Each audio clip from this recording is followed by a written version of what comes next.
December 1876. The Great Smoky Mountains wore their winter coat like a warning.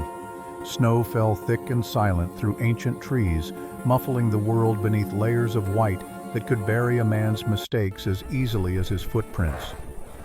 In these mountains, 3 winters could pass in the space of a heartbeat, or a single night could stretch into eternity. Caleb Thornwood knew both truths intimately. The wolf's growl cut through the frozen air like a blade through canvas. Caleb's hand moved to the Winchester before his mind fully registered the sound. 3 years and 9 months of solitude had taught him that hesitation in these mountains killed faster than the cold ever could. His horse, a sturdy buckskin named Buck, felt the tension through the reins and stopped without being asked. Then came the second sound, higher, distinctly human. A child's scream.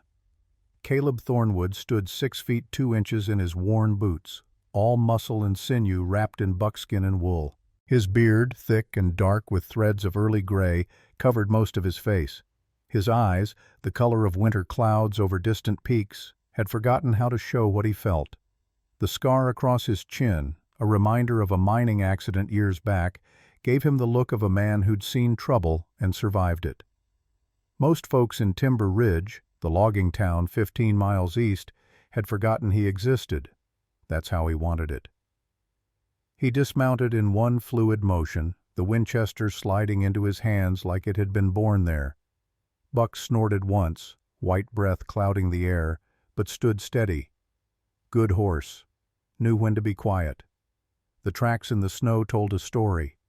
Small footprints, 2 sets, children running, and the larger prints of wolves, 4 of them, circling like death waiting for an invitation. Caleb moved through the sparse juniper and scrub oak with the silence of a man who'd learned to walk like the wind. The cold bit through his coat, but he barely felt it anymore. Cold was just another companion in these mountains, no worse than loneliness and considerably more honest. He found them in a clearing ringed by gray rocks. 2 Apache girls, neither older than 7, huddled against a boulder like cornered rabbits. The older one had positioned herself in front, one thin arm stretched protectively across her sister. 4 gray wolves circled them, ribs visible beneath their winter coats. Hunger had made them bold. Hunger always did. The older girl held a branch like a weapon. Pathetic defense, but it was something. The younger one pressed against her sister's back, dark eyes wide with the kind of fear that breaks something inside you if you see it too often. Caleb raised the Winchester, smooth, easy, like breathing. The wolf leading the pack sensed him then, yellow eyes flashing as it turned. Too late for the animal, not too late for the children. "Drop the stick and get down flat," Caleb said. His voice came out rougher than he intended, unused to speaking after days of silence. The rifle's crack shattered the winter stillness. The sound rolled across the empty landscape like thunder trapped in ice. The lead wolf collapsed mid-snarl, its breath leaving its body in one final white cloud. The second wolf turned to face this new threat, and Caleb's second shot ended its hunger forever. The remaining 2 wolves scattered into the trees, survival instinct overcoming their desperation. Smart animals. They'd find easier prey elsewhere, or they wouldn't, and nature would handle the rest. Caleb didn't waste bullets on retreating threats. He lowered the Winchester slowly and crouched to the children's level. The older girl still gripped her branch, knuckles white with cold and fear. The younger one's gaze darted between Caleb and the fallen wolves like she couldn't quite believe the danger had passed. "You're safe now," Caleb said softly. The gentleness in his own voice surprised him. Years of talking only to a horse had roughed out most of his social graces. "Wolves can't hurt you anymore." He unscrewed his canteen and held it out. Steam rose from the metal rim where his body heat had kept the water from freezing. The older girl studied him with eyes that had seen too much for someone so young. Before accepting, she took the canteen and held it to her sister's lips first. The younger one drank in small, desperate sips. Their deerskin clothing was worn thin, inadequate against the mountain winter. Blood from small scratches marked their hands and faces, where branches had cut them during their flight. How long had they been running? Caleb shrugged out of his heavy coat. The cold immediately found his shirt, but he'd been colder. He held the coat toward them without speaking. The older girl took it without hesitation this time, wrapping it around both of them like a blanket. The younger one's gaze remained fixed on his face, searching for something only she understood. "My name is Caleb," he said. "Are you lost?" The older girl's voice came out steady despite her chattering teeth. We cannot find Ina, our mother." Her English was broken but clear. Mission school education, probably. The younger one said nothing, just pressed closer to her sister. "How long?" Caleb asked. 2 days. No food." Caleb glanced at the sky. The clouds hung low and gray, pregnant with more snow. Storm coming, and soon. Finding their mother in this weather would be like finding a specific snowflake in a blizzard. But staying here meant freezing to death before morning. "Storm's coming," he said. "My cabin's not far, maybe a mile. We'll go there, get you warm and fed. Then we'll figure out how to find your mother." The older girl translated quickly to her sister in Apache, too fast for Caleb to follow. The younger one nodded, still watching him with that unwavering gaze. When Caleb stood, the younger girl's small hand reached out and caught the rough fabric of his sleeve. The unexpected contact sent a sensation through him that felt like warmth returning to frozen fingers, painful and necessary at the same time. He lifted both girls onto Buck's saddle. They weighed almost nothing. The horse stood steady, well-trained and patient. "Hold tight," Caleb instructed, taking the reins to lead Buck toward home. "It's not far." The cabin appeared through the thickening snowfall like a memory taking solid form.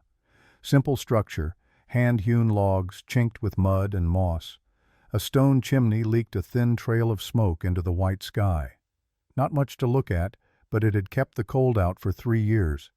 Kept other things out too. Memories. Feelings. The weight of what came before. The sight of it stirred nothing in Caleb anymore. It was shelter, not home. Home had died on a spring morning in Knoxville when he'd stood helpless beside a bed soaked with blood that wouldn't stop flowing. Home had been buried in 2 graves behind a missionary hospital, one large and one heartbreakingly small. The cabin door creaked on leather hinges. Inside, a single room stretched before them. Stone fireplace at one end, still holding coals from the morning fire. Rough-hewn table with 2 chairs. A narrow bed in the corner, neatly made out of habit more than hope. Shelves holding supplies, rifle rack, hooks for coats and tools. Sparse. Functional. Empty of anything that suggested a man actually lived here rather than merely existed. A single photograph in a wooden frame sat on the mantel above the fireplace, the only decoration in an otherwise utilitarian space. Caleb's eyes skipped over it automatically, a reflex honed by 3 years of practice. He settled the girls near the hearth and built up the fire. The wood caught quickly, flames spreading warmth into the cold room. "Get warm," he said. "I'll find something to eat." The older girl kept her sister close, watching Caleb's every move as he put a pot of venison stew on the iron hook over the fire and sliced bread from a loaf he'd baked 2 days prior. Their whispered exchange in Apache created a strange intimacy in the cabin that had known only silence for so long. The younger girl's attention wandered to the photograph on the mantel. She pointed, a question in her eyes.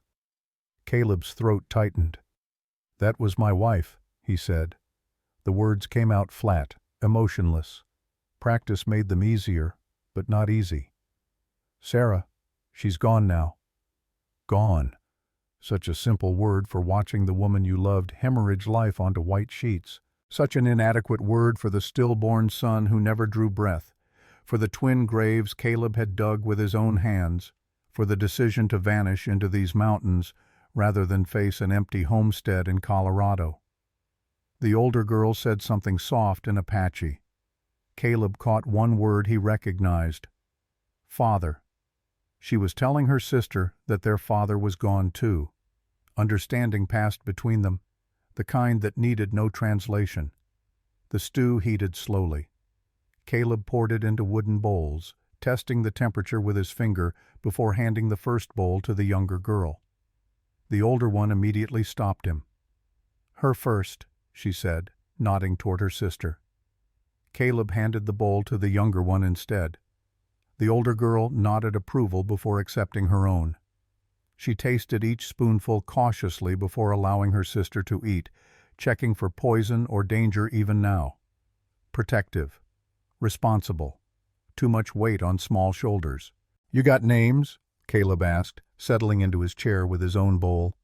The older girl hesitated, weighing whether to trust him with even this small piece of herself. Finally she spoke. "Kimimela. My sister is Winona." "Caleb Thornwood," he replied, tapping his chest.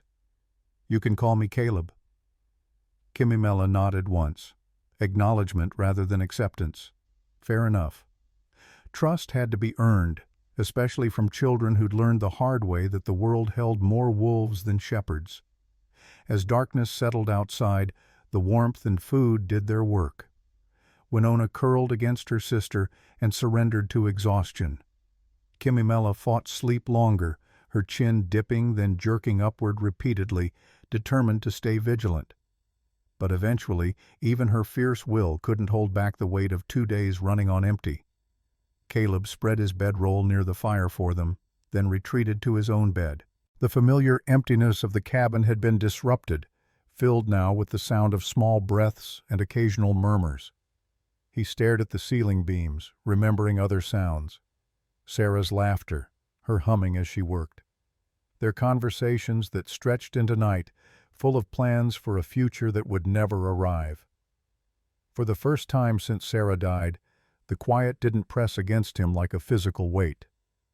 Instead, an emotion pushed at the edges of his awareness. A feeling that seemed both dangerous and necessary at the same time. Hope. Dawn broke with the sound of approaching hoofbeats. Caleb came fully awake in an instant, years of solitude having honed his senses to any disturbance.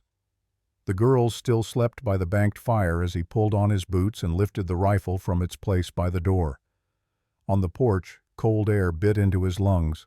A lone rider approached through the fresh snow.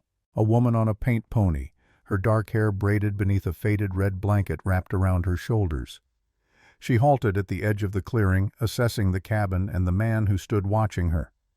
Something in her bearing spoke of coiled strength barely contained. She sat the horse like she'd been born in the saddle. Her eyes, dark and sharp, took in everything with the wariness of someone who'd learned that survival meant trusting nothing at first glance. Behind him, the cabin door creaked. Kimimela appeared, rubbing sleep from her eyes. Then she saw the rider, and her face transformed. "Ina!" The word burst from her like a prayer finally answered. Both girls rushed past Caleb, Winona stumbling in her haste as they ran toward the woman who had already dismounted and dropped to her knees in the snow. The reunion hit Caleb somewhere deep in his chest. The woman's arms encircled both children, her face pressed against their hair, shoulders shaking with silent sobs that spoke of 2 days searching, 2 nights not knowing, 2 eternities of fear that no mother should have to endure. When she looked up, her gaze met Caleb's across the distance. Pride and caution warred in her expression as she rose, keeping the girls close to her sides. She was perhaps 5.5 feet tall, slender but clearly strong.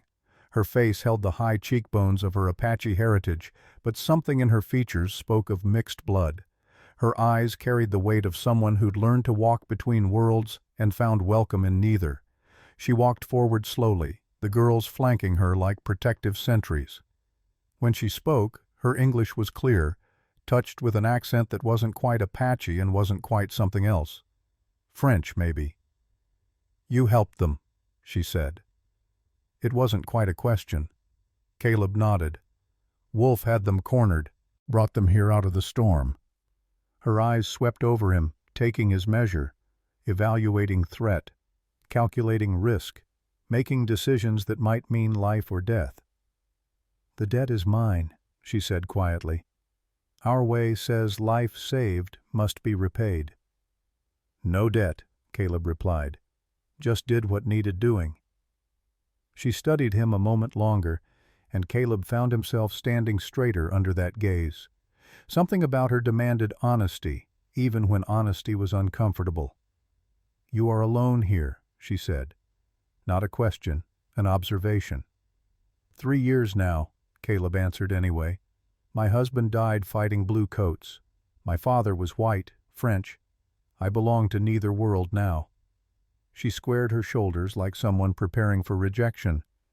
"I offer service in your home for my daughters' lives. Until spring." The implication hung in the cold air between them. Caleb's jaw tightened. He'd heard of such arrangements. Desperate women offering themselves as payment for protection or food. The thought made something twist in his gut. "Don't work that way for me, ma'am," he said firmly. "You don't owe me anything like that." "You misunderstand." Her voice remained steady, but something flickered in her eyes. Relief, maybe.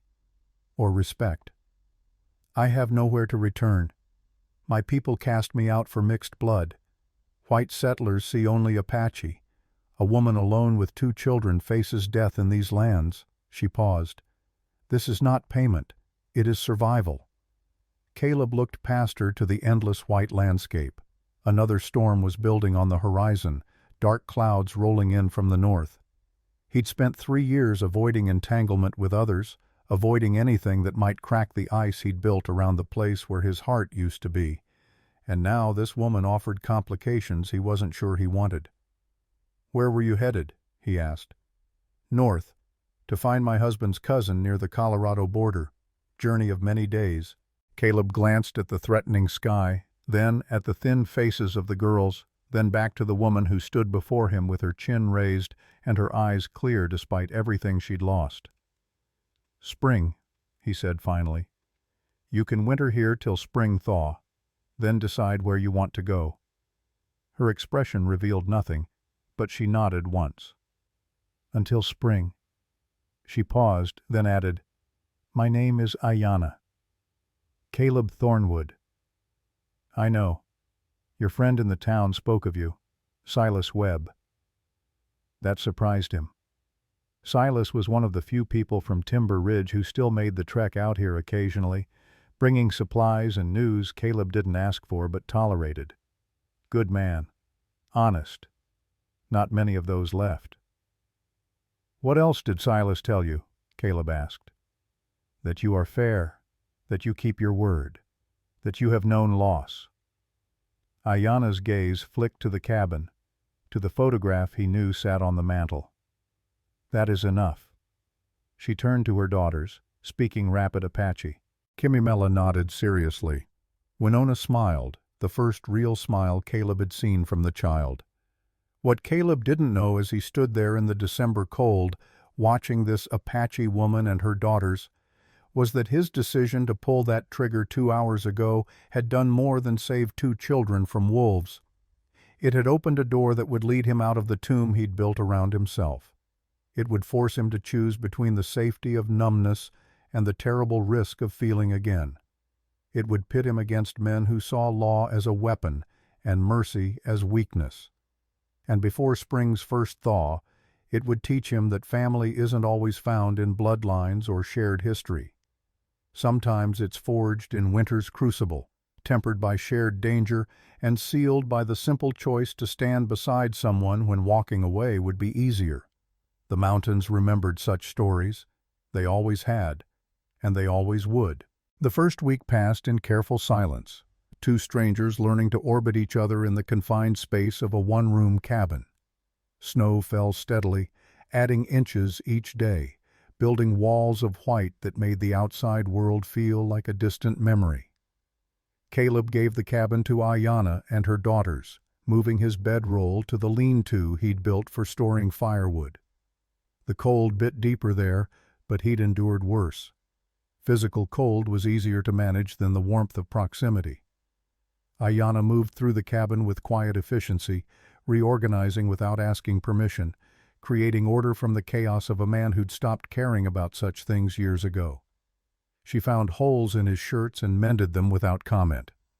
She discovered his pitiful attempt at organizing supplies and rearranged everything with the logic of someone who understood scarcity. She stretched their provisions by adding wild plants she gathered during brief trips outside, things Caleb had walked past 1,000 times without seeing their value. The girls adapted faster than the adults. Winona shadowed Caleb during his morning chores, solemnly handing him tools or holding nails when he repaired loose boards on the lean-to. She never spoke much, just watched everything with those enormous dark eyes, and occasionally reached out to touch his sleeve, as if confirming he was real. Kimimela maintained her watchful distance, but her sharp gaze missed nothing. She began collecting English words like treasures, testing them out when she thought no one was listening. On the third evening, she approached the small table where Caleb sat carving wood into the basic shapes of chess pieces he'd never finished. "What is this called?" she asked, pointing to a roughly shaped knight. "Chess," Caleb answered. "It's a game." "Teach me." Not a request, a demand. Caleb found himself almost smiling. Almost. "Tomorrow," he said, "when there's better light." She nodded and retreated, satisfied with this promise. Promises mattered to her, he realized, probably because too many had been broken. True to his word, the next day Caleb taught her the basic moves. She learned quickly, her mind sharp as the winter wind. Within an hour she was anticipating strategies, her small face serious with concentration. When she finally captured his king through a series of moves he hadn't seen coming, she looked up with triumph glowing in her eyes. "You're a natural," Caleb said. "What is natural?" "Means you're good at it without having to try too hard." "I try hard," Kimimela corrected. "I try very hard at everything." That almost smile threatened again. Fair point. Ayana watched these exchanges from across the room, her hands never idle. She worked buckskin into new moccasins for the girls, tanned hides with practiced skill, prepared meals that made Caleb's simple cooking seem primitive by comparison. She taught the girls lessons in Apache, their voices creating a melody in the cabin that Caleb found he didn't mind. Sometimes he caught her looking at him when she thought he wasn't watching, evaluating, wondering, maybe trying to understand why a white man with no obligation would give up his solitude for strangers. He couldn't have explained it if she'd asked. He barely understood it himself. On the fourth afternoon, the sound of a horse approaching broke the careful peace they'd built. Caleb grabbed his rifle and moved to the window. One rider, alone. He recognized the horse before he saw the man. Marcus Pike. Marcus was a hunter and tracker, one of the best in the territory. Tall, lean, with a face carved by too much sun and not enough kindness. His eyes held the flat calculation of a man who measured everything in terms of profit and loss. Caleb had done business with him occasionally, trading pelts for supplies, but he'd never trusted him. Caleb stepped onto the porch, rifle held loose but ready. Marcus reined in his horse 20 feet away, hands visible and empty. "Caleb Thornwood," Marcus called out. His voice carried that peculiar drawl of someone from farther south. "Heard you might have some company." "Nothing that concerns you, Marcus." Marcus's eyes flicked to the cabin, clearly seeing movement through the window. "Now, see, that's where you're wrong. There's a bounty hunter named of Clayton camped in Timber Ridge. Brought 8 men with him. They're looking for an Apache woman with 2 daughters. $200 for her, dead or alive." Caleb felt something cold slide down his spine that had nothing to do with the weather. "Like I said, nothing that concerns you." "200 is good money, Caleb. Real good money." Marcus leaned forward in his saddle. "Tell you what, you give me $50 of that bounty, I forget I saw anything out here. Fair deal?" "No deal." Marcus studied him for a long moment, then shook his head slowly. "You're making a mistake. Clayton ain't just after the bounty. Word is Ezra Blackwood hired him special. Something about clearing this whole valley for lumber operations. You're sitting on land Blackwood wants, and now you're harboring the very people Clayton's hunting." He paused. "You can't fight both of them, Caleb. Smart money says you should take my offer and walk away clean." Tell Clayton and Blackwood they can go straight to hell. And you can go with them." Marcus's expression hardened. "Thought you were smarter than this. Guess I was wrong." He wheeled his horse around. "Don't say I didn't warn you." Caleb watched him ride away until the snow swallowed him whole. When he turned back to the cabin, Ayanna stood in the doorway. She'd understood every word. "This Clayton," she said quietly. "He will come. Probably. You should give us to him. Save yourself." Caleb looked at her standing there, chin raised despite the fear he could see in her eyes. Proud, brave, ready to sacrifice herself for his safety, even though she barely knew him. "That's not happening," he said. "Why? We are nothing to you." The question hung between them like smoke. Why indeed? Caleb had asked himself the same thing 100 times since pulling those triggers.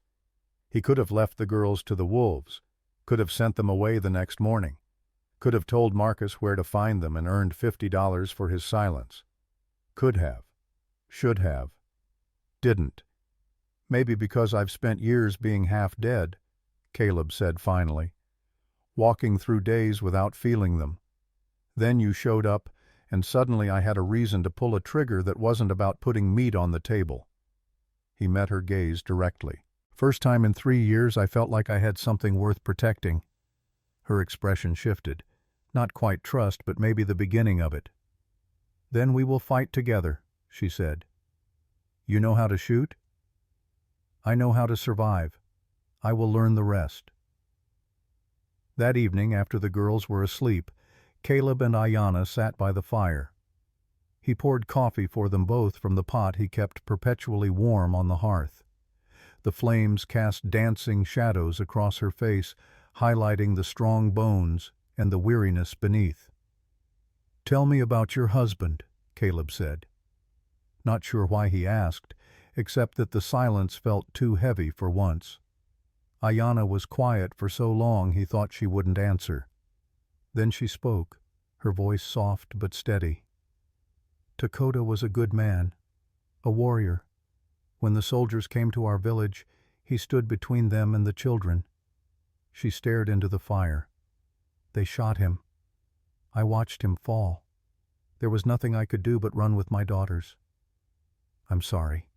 "Sorry does not bring him back. Sorry does not change what is." She looked at Caleb then. "Your wife, how did she die?" Fair question, given what she'd shared. Caleb found the words harder than expected. "Childbirth. Our son was turned wrong, came too early. Sarah bled, wouldn't stop bleeding. The doctor tried everything. Nothing worked." He traced the rim of his coffee cup with one finger. "I just stood there, watched her slip away, watched our boy never take a breath, couldn't do a damn thing except dig 2 graves when it was over. And then you came here. Couldn't stay there. Everything reminded me of what I'd lost. So I ran, built this cabin in the middle of nowhere and pretended I was still alive. But you were not." "No, I wasn't." Ayanna reached across the small space between their chairs and placed her hand over his. Her skin was warm from holding the coffee cup. The touch sent something through Caleb he'd thought had died with Sarah. Not desire, exactly. More like recognition. 2 people who'd walked through fire and come out the other side carrying scars nobody else could see. "You are alive now," she said simply. The next morning brought Silas Webb through the snow, riding his sturdy mare with saddlebags full of supplies. Silas was 40 years old, solid and reliable as the mountains themselves. He'd been a friend of Caleb's father before the old man died, and he'd extended that friendship to the son without question or judgment. "Thought you might need these," Silas said, hauling the bags onto the porch. "Flour, salt, dried beans, some ammunition, and some news you're not going to like." "Clayton?" "Clayton's the least of your problems right now. Ezra Blackwood came to my store yesterday, asking questions about you. Offered me money to tell him if you had visitors." Silas glanced at the cabin where Ayanna and the girls were visible through the window. "Told him I didn't know nothing about your business. Don't think he believed me." What's Blackwood's play? Same as always. Land. But it's bigger than just your plot now. He's got investors from back east. They want to cut a logging road through this whole valley, right down to the river. Your cabin's sitting exactly where they need that road to go. Caleb absorbed this information. Ezra Blackwood was a snake in a suit, the kind of man who used lawyers and contracts the way other men used guns. He owned half of Timber Ridge already and wanted the other half. The fact that people lived on that land, had built lives there, meant nothing to him. There's more, Silas continued. Blackwood's putting pressure on folks, spreading stories that there's dangerous renegades hiding in the mountains. Says he's just trying to keep everyone safe by clearing them out. Some people are listening. And the ones who aren't? We're trying. Me, Father O'Brien, a few others. But Blackwood's got money and Sheriff Graves in his pocket. Hard to fight that. Father O'Brien. Caleb remembered hearing about him. Irish priest who'd been cast out by his own church for helping Apache families during the relocations. Lived alone now in the hills, still doing God's work without official blessing. Appreciate you coming out here, Silas, and for not telling Blackwood what he wanted to know. What are friends for? Silas paused at his horse. Caleb, you need to understand what you're up against. Clayton's dangerous, but he's just a hired gun. Blackwood's got the law on his side, or thinks he does. That makes him more dangerous than a dozen Claytons. After Silas left, Caleb found Ayanna teaching Winona how to grind corn into meal using 2 stones. The girl's small hands worked the stones with determined concentration, her tongue poking out between her lips. We need to talk, Caleb said. They sent the girls outside to gather kindling, then sat at the table. Caleb explained everything Silas had said. Ayanna listened without interrupting, her face grave. So we fight 2 enemies, she said when he finished, the hunter and the businessman. Looks that way. I may know someone who can help. She hesitated, as if weighing whether to trust him with this information. My husband's cousin, Chayton. He is camped with other Apache near Cherokee Creek. They are hiding from soldiers, but they are good fighters. They'd help us? I'm white. If I ask them, yes. Dakota spoke often of Chayton. They were like brothers. Chayton will feel shame that he did not protect Dakota's family. This will be his chance to make that right. It was a risk. Bringing more Apache into this could make everything worse if word got out. But Caleb had learned something in his 3 years alone. Sometimes the only way forward was straight through the danger. How far to Cherokee Creek? 2 hours walking, through the valley and over the small ridge. We'll go tomorrow. Bring Kimimela. Leave Winona with someone I trust. That someone was old Sam Cooper, the grizzled hunter who lived 3 miles north. Sam had seen 68 winters and claimed he'd see 68 more out of pure stubbornness. He arrived that afternoon after Caleb sent word, took one look at the situation, and nodded. I'll watch the little one. You do what needs doing. That night, as darkness filled the cabin and the girls slept, Ayanna worked on something by firelight. Caleb saw she was sewing but couldn't make out what. What are you making? She held it up. A wool vest, lined with rabbit fur from pelts he'd had stored. For you. Your coat you gave to my daughters. You cannot fight cold, and men both. The gesture struck him harder than it should have. Such a simple thing, such a profound acknowledgement that they were in this together now. You didn't have to do that. I know. She set the vest aside and looked at him across the firelight. Caleb Thornwood, why do you really do this? The truth. He considered lying, or deflecting, or giving some noble answer about justice and doing right. But she'd shared her pain with him. She deserved truth in return. When Sarah died, I stood beside her bed and couldn't save her. Couldn't save our son. All the strength in these hands, all the skills I'd learned, none of it mattered. I was useless. He flexed his fingers, remembering. Maybe this is my chance to save someone, to prove to myself that I'm not useless, that standing and fighting means something. You are not useless, Ayanna said quietly. You are the first person in 3 years who looked at us and saw people instead of problems. "What do you see when you look ahead? To spring?"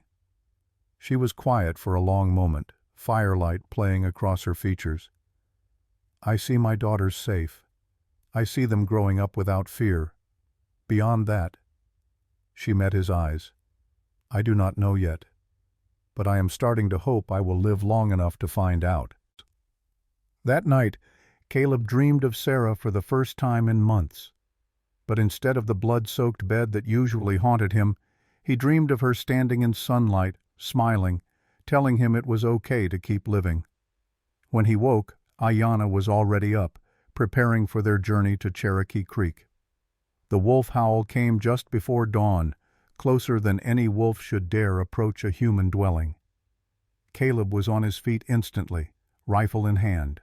The howl came again, then another, then several more joining in a chorus that raised the hair on his neck.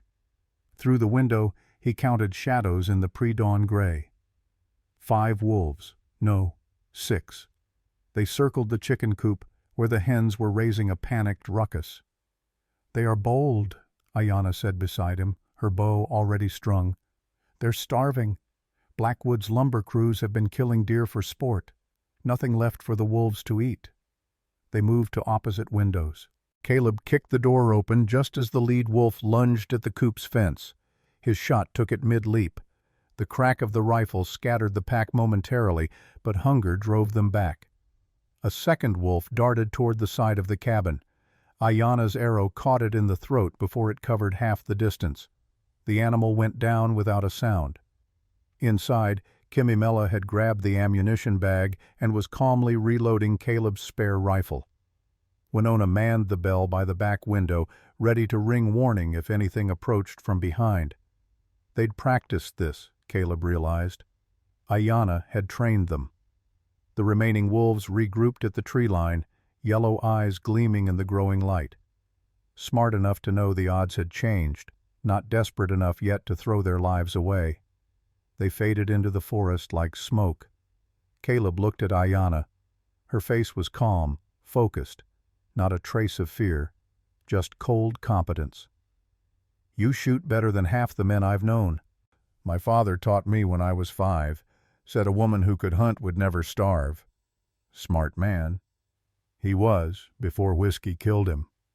They stood there in the aftermath, breathing hard, the smell of gunpowder sharp in the cold air. Caleb felt something shift between them. Not romance, not yet. Something more fundamental. Recognition of equals. Warriors who'd found themselves on the same battlefield. "When we get back from Cherokee Creek," Caleb said, "I'll teach you to use the rifle, and you can teach me that trick with the bow." Ayanna smiled. Small, but real.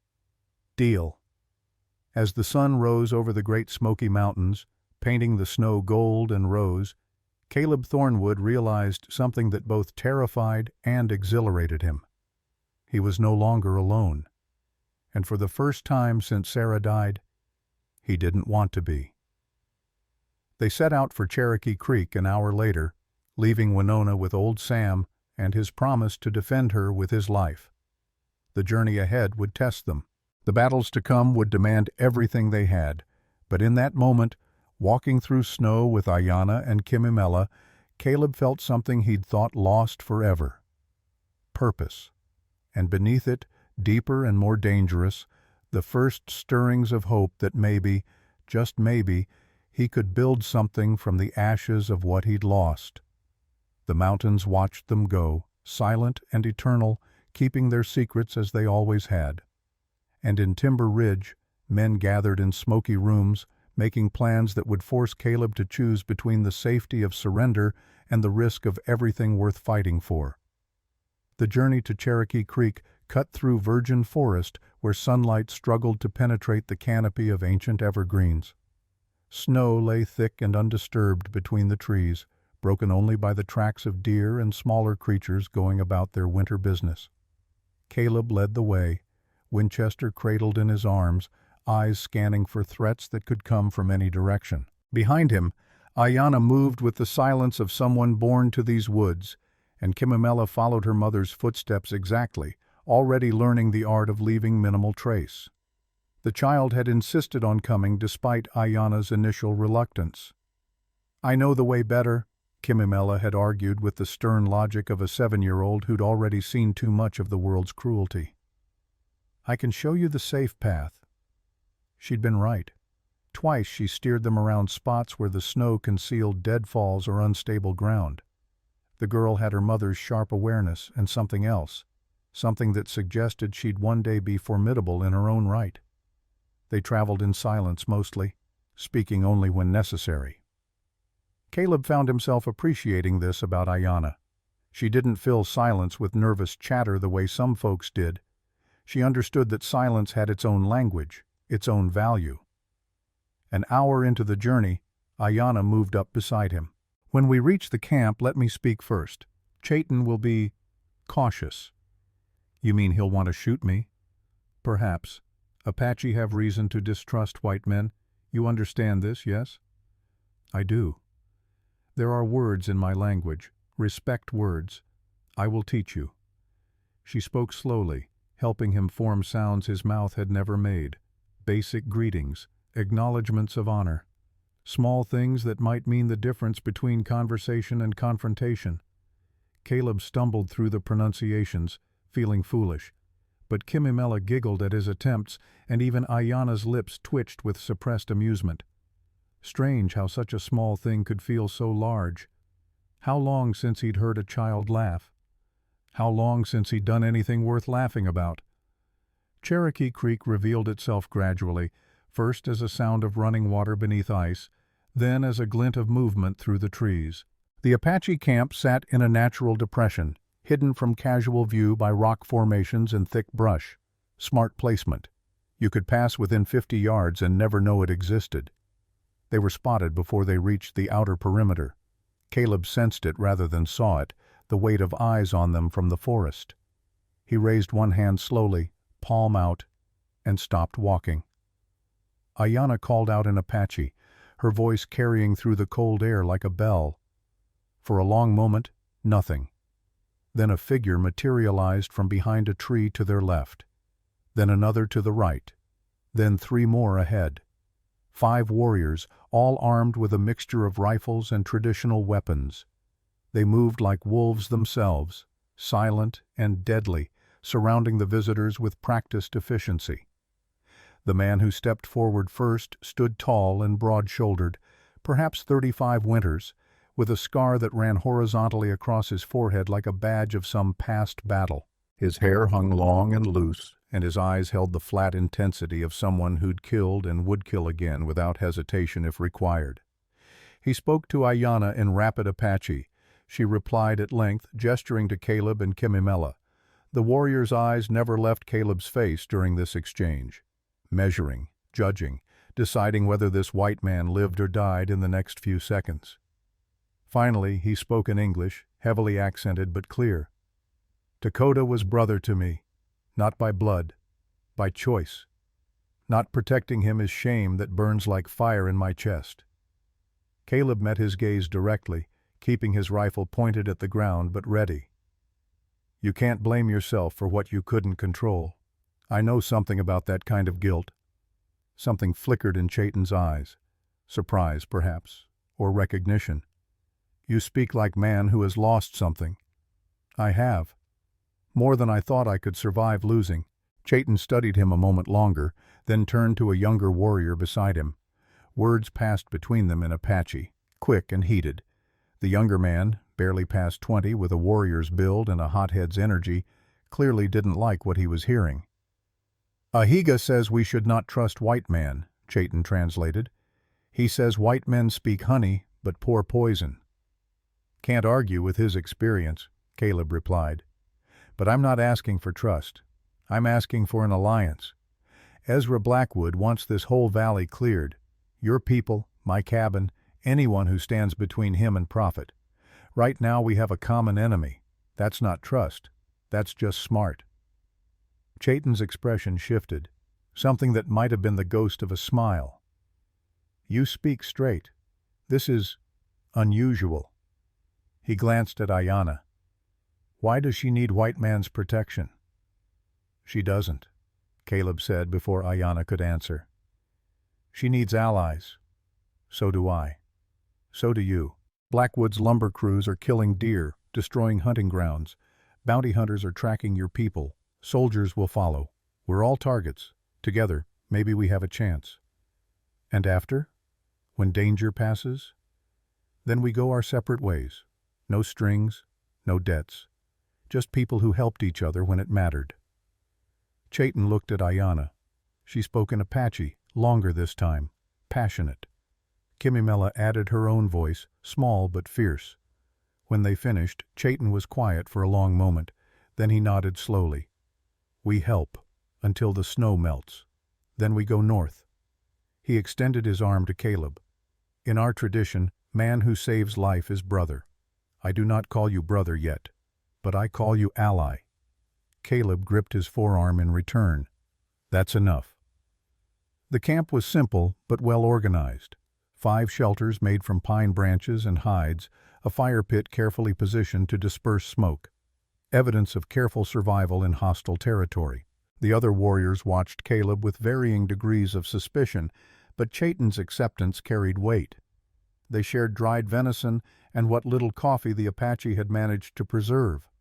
Ahiga sat across from Caleb, still radiating distrust, but Kimimela planted herself beside the young warrior and began peppering him with questions in Apache. Within minutes, she had him demonstrating knife techniques, his stern expression gradually softening under her persistent curiosity. Your daughter is like arrow, Chayton observed to Ayanna. Finds the crack in every armor. She is her father's child. Dakota could make stone weep with his persistence. They discussed strategy as the afternoon sun began its descent. Chayton knew the valley better than Caleb, knew every game trail and hidden approach. Together they sketched plans in the snow, marking positions, discussing sight lines and fallback positions. Clayton will come with many men, Chayton said, maybe 10, maybe more. Maybe they will expect resistance from you. They will not expect us. Element of surprise might be all we have. Surprise and righteousness. We fight for our lives. They fight for money. This makes difference when things become difficult. As they talked, Caleb noticed one of the warriors moving through camp with a pronounced limp. Chayton followed his gaze. White River. Horse fell on him 2 weeks past. He cannot fight, but he can watch and warn. Ayanna knows medicine, might be able to help. What followed was the strange sight of Ayanna examining the warrior's leg while Kimimela translated between Cherokee and Apache dialects. The girl had picked up fragments of multiple languages during their travels, creating her own pidgin vocabulary. She took her role as interpreter with solemn seriousness, repeating each word carefully. The bone did not break, Ayanna announced after her examination. But the muscles are damaged badly. He needs rest and certain plants. She looked around the camp. Do you have willow bark, yarrow? They did, carefully preserved in leather pouches. Ayanna prepared a poultice while explaining the process to White River in a mixture of gestures and Kimimela's translations. The warrior watched her with growing respect, eventually nodding his thanks. Your woman has strong medicine, Chayton said to Caleb. Caleb started to correct the assumption, then didn't. What was Ayanna to him? Not wife, not yet, but not stranger either. Something in between, something undefined but real. She does, he agreed simply. The sun hung low when they prepared to return to Thornwood Hollow. Chayton walked them to the edge of camp. Tomorrow we come, 4 warriors. I keep White River and 1 other here to watch and move camp if necessary. We arrive at your cabin when sun touches mountaintop. Be ready. We will. And Caleb Thornwood. Chayton's hand gripped his shoulder. You protect her like she is your blood. Or I will know the reason why. You won't need to ask. The journey back seemed shorter despite the fading light. Kimimela chattered about Ahiga, about the warriors, about everything she'd seen and learned. Her excitement was infectious, making even Caleb's mouth twitch toward something like a smile. They were halfway home when Ayanna suddenly stopped. Her hand shot up in warning. Caleb froze, bringing his rifle up. In the growing darkness ahead, he spotted what she'd sensed. Fresh tracks. Multiple horses. Recent enough that the edges hadn't blurred with new snowfall. 6 riders, Ayanna whispered, moving toward your cabin. Caleb's blood went cold. Winona. They ran. The distance back seemed to stretch forever, every second an eternity. Caleb pushed through snow that grabbed at his boots, branches that tore at his clothes. Behind him, Ayanna and Kimimela matched his pace, fear driving them faster than caution. The sound of gunfire reached them when they were still a quarter-mile out. 2 shots. 3. A longer gap, then 2 more. Caleb's heart hammered against his ribs. Old Sam was a good shot, but he was alone against 6 men. They came up on the cabin from the north side, using the trees for cover. 3 horses stood outside, their riders dismounted and taking positions around the building. Through the window, Caleb could see old Sam's silhouette moving between gaps in the furniture he'd overturned for cover. One of the attackers kicked at the door. Another fired through a window, glass shattering.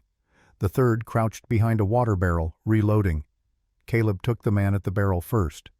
The Winchester spoke once, and the man went down hard. Before the echo faded, Ayanna's arrow took the one by the door in the shoulder, spinning him around with a scream. The third attacker wheeled toward them, bringing his rifle up. Too slow. Kimimela had already drawn her small bow, the one Ahiga had helped her adjust at the Apache camp. Her arrow flew true, striking the man's thigh. Not a killing shot, but enough to drop him cursing to the ground. The 3 men who'd been positioned on the far side of the cabin came running around at the sound of gunfire. Caleb dropped to one knee, working the Winchester's lever, firing with the mechanical precision of someone who'd learned to shoot before he could properly read. 1 shot. 2nd shot. Both men down. The last attacker threw down his weapon and raised his hands. "Don't shoot! For God's sake, don't shoot!" Caleb kept his rifle trained on the man's chest. "On your knees. Hands behind your head." The man complied, shaking. Young, probably not even 25. His pants showed a dark stain where fear had overcome bladder control. Old Sam emerged from the cabin, rifle ready, blood running from a cut over his eye where glass had caught him. Winona appeared behind him, tears streaking her face but otherwise unhurt. She saw Ayanna and ran, her mother catching her up and holding her so tight it looked like they might fuse together. "They came about an hour ago," Sam reported, pressing a cloth to his head wound. "Demanded I hand over the girl, told them where they could shove their demands. They started shooting. I shot back." He nodded toward the bodies. "Wasn't expecting them to have company coming up behind." Caleb approached the kneeling attacker. "Who sent you?" "Clayton. Said there'd be easy money. Said it was just one old man and a kid." The words tumbled out in a desperate rush. "Said we'd be in and out. Nobody would know." "Clayton's in Timber Ridge?" "Was. He's moving out tonight, bringing everyone. Said tomorrow he's coming here with 20 men to finish this once and for all." 20 men. The number settled like lead in Caleb's gut. Even with Chayton's warriors, they'd be outnumbered 2 to 1. "Please," the young man whimpered. "I didn't sign up for this. I just needed money. I got a wife, a baby coming." "Then you should have thought harder about earning money by terrorizing children." Caleb's voice came out cold as the winter air. "Get on your horse. Ride back to Clayton. Tell him if he wants this land, he's going to have to take it over my dead body. And tell him I won't be alone." The man scrambled to his feet and ran for his horse, not looking back. Within seconds he was gone, swallowed by the darkness and the trees. "You just told him exactly what we've got," Sam pointed out. "Good. Let Clayton know he's not facing one man with a rifle. Let him know we've got Apache warriors. Let him think twice about the cost. Or it makes him bring even more men. Maybe, but at least we'll see them coming." Inside the cabin, Ayanna tended to Sam's cut, while Winona clung to Caleb's leg, refusing to let go. He reached down awkwardly and picked her up. She wrapped her arms around his neck and buried her face in his shoulder, her whole body trembling. "You're safe now," he murmured. I won't let anyone hurt you." She didn't speak, just held tighter.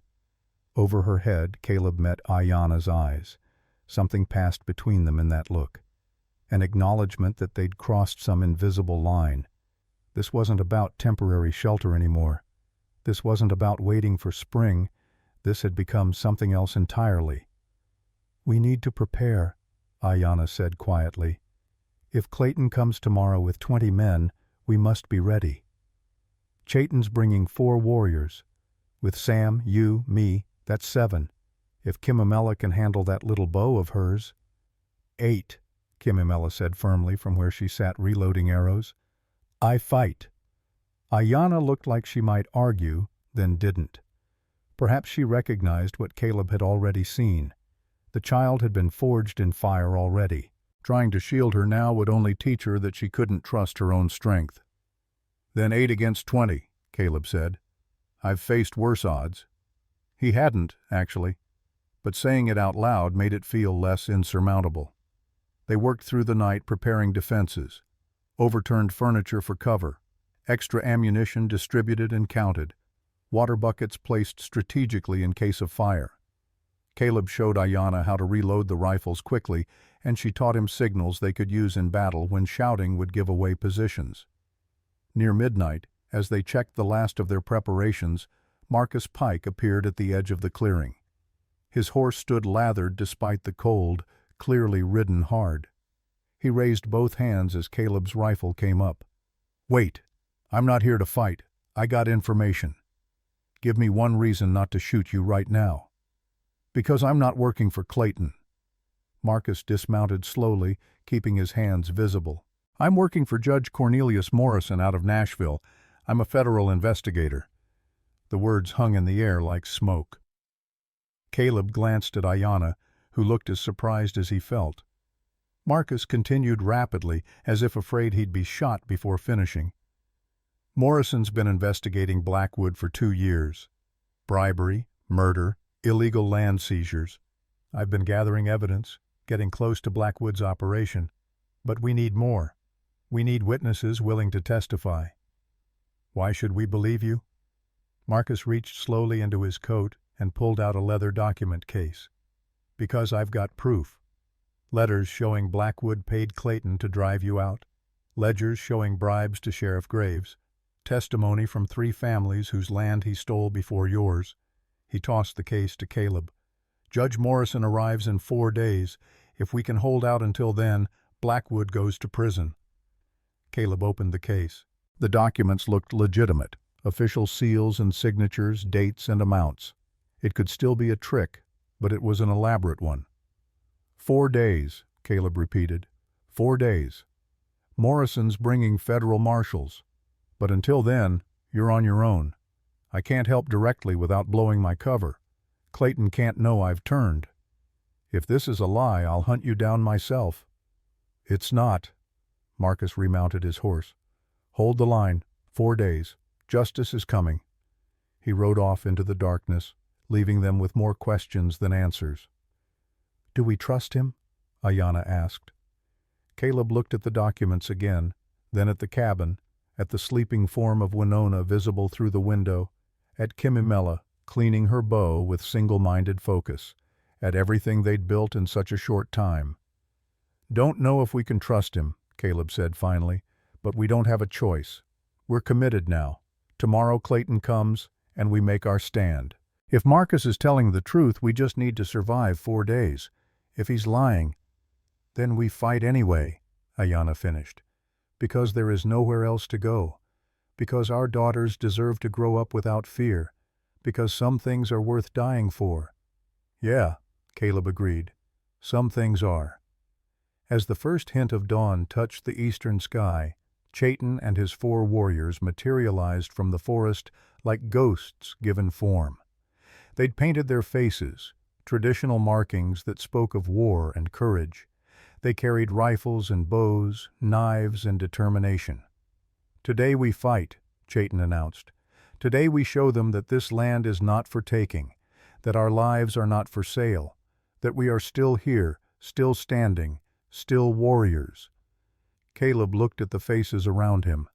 Apache warriors who had every reason to hate white men, an Irish Catholic priest who'd been cast out for doing right, a grizzled old hunter who valued honor over safety, a woman who'd lost everything but refused to quit, and two little girls who deserved better than the world had given them so far. "Today we fight," he echoed, "and whatever happens, we make them remember.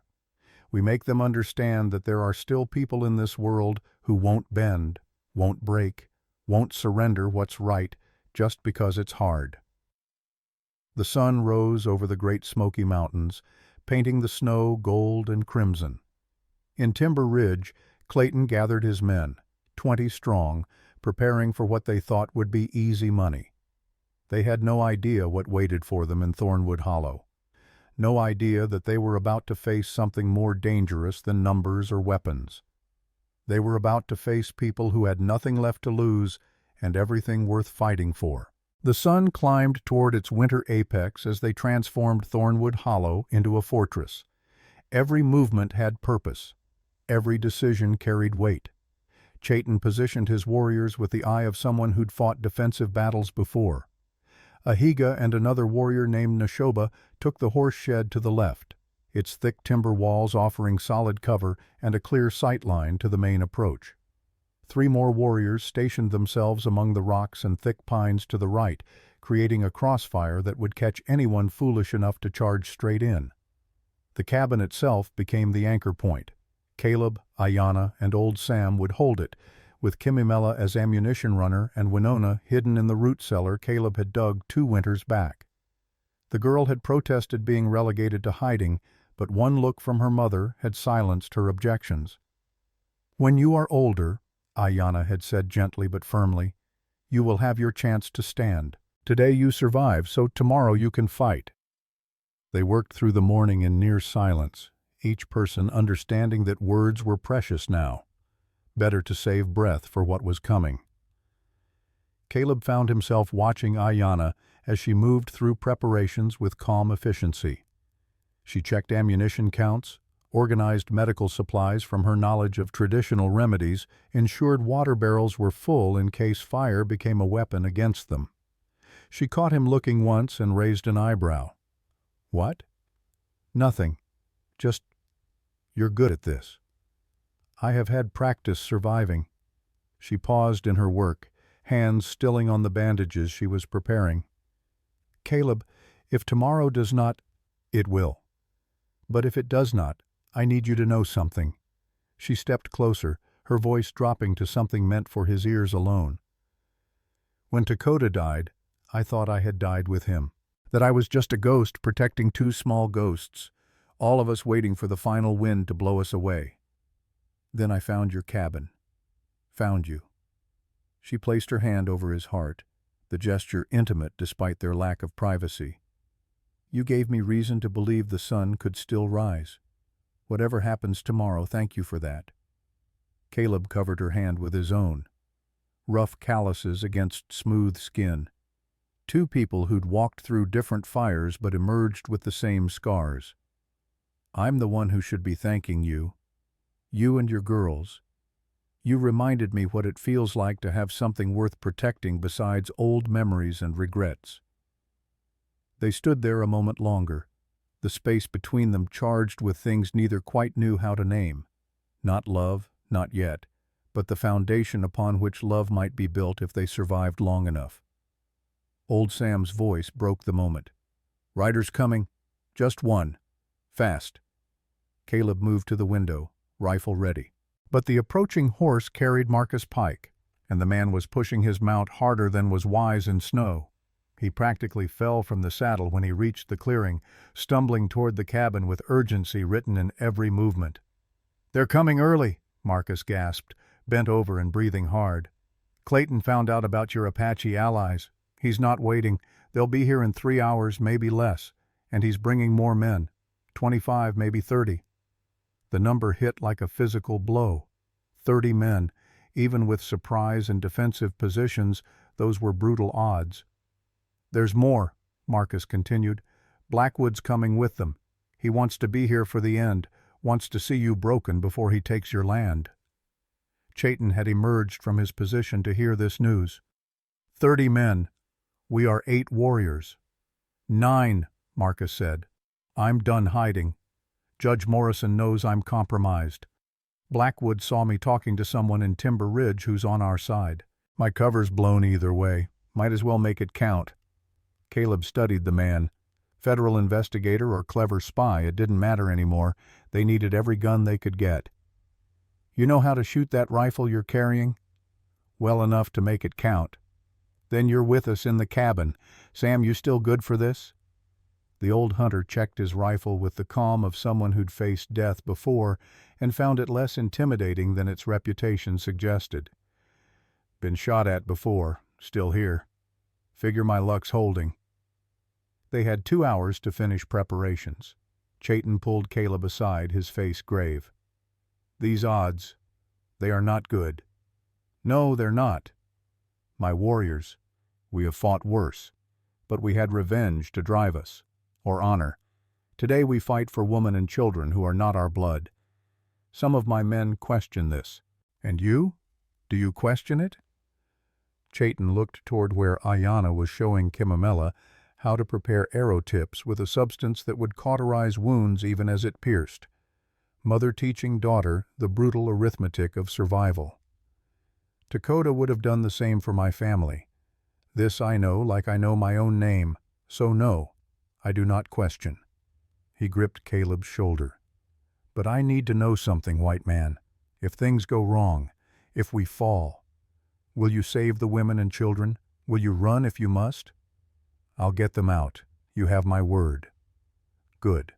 Then we fight with clear purpose.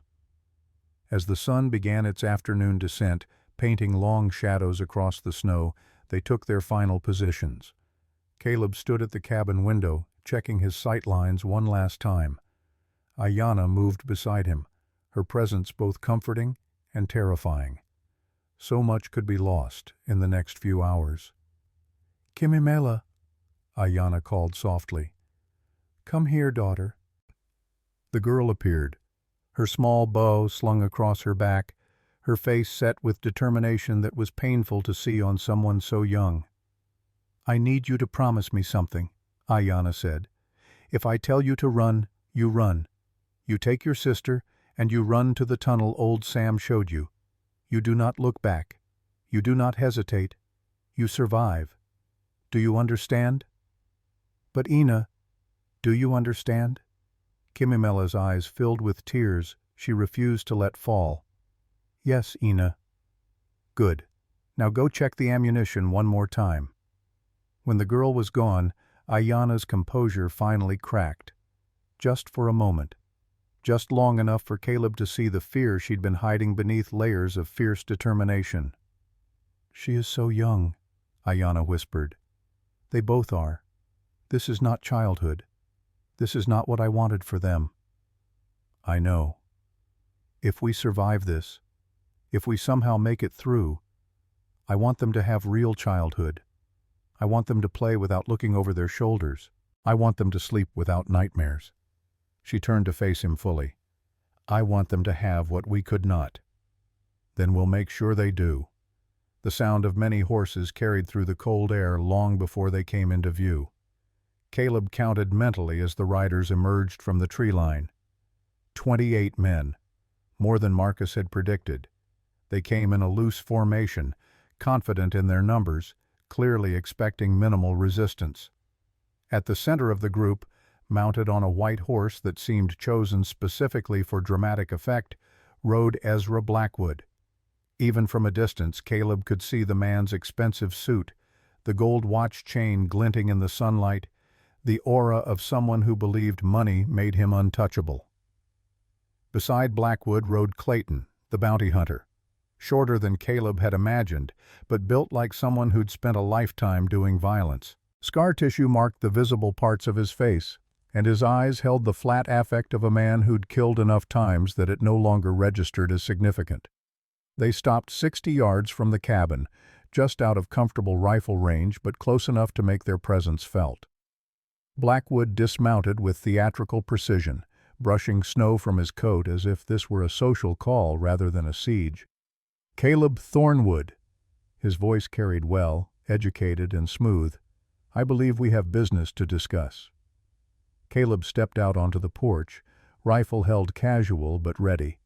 Don't recall us having business, Blackwood. Oh, but we do. You see, you're sitting on land I've purchased the rights to, land that belongs to me through perfectly legal means, and you're harboring fugitives, Apache fugitives with bounties on their heads. Blackwood smiled, the expression holding no warmth. Now, I'm a reasonable man. I'm willing to offer you $500 for your cabin and the land. That's generous considering your situation.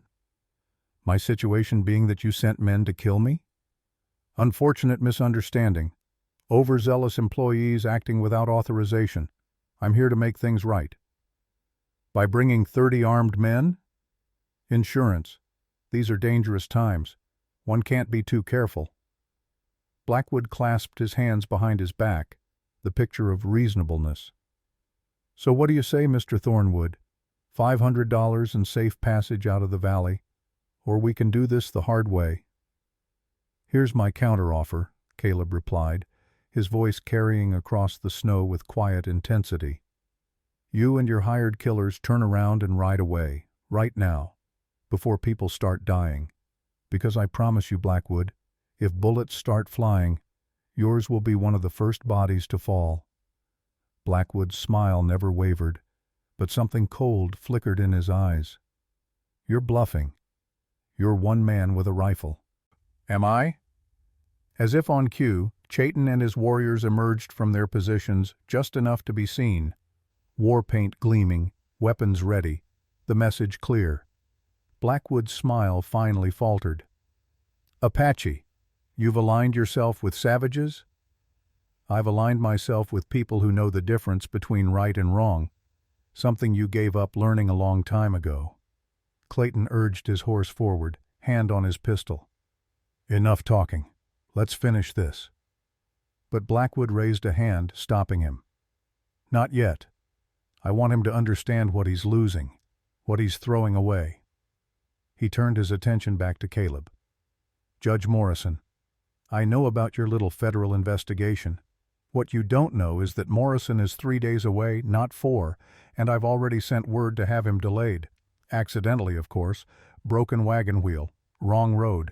By the time he arrives, this will all be settled, and my paperwork will show I acted in self-defense against hostile Indians and a deranged squatter. The revelation hit hard. Marcus's information had been wrong, or Blackwood had changed the timeline.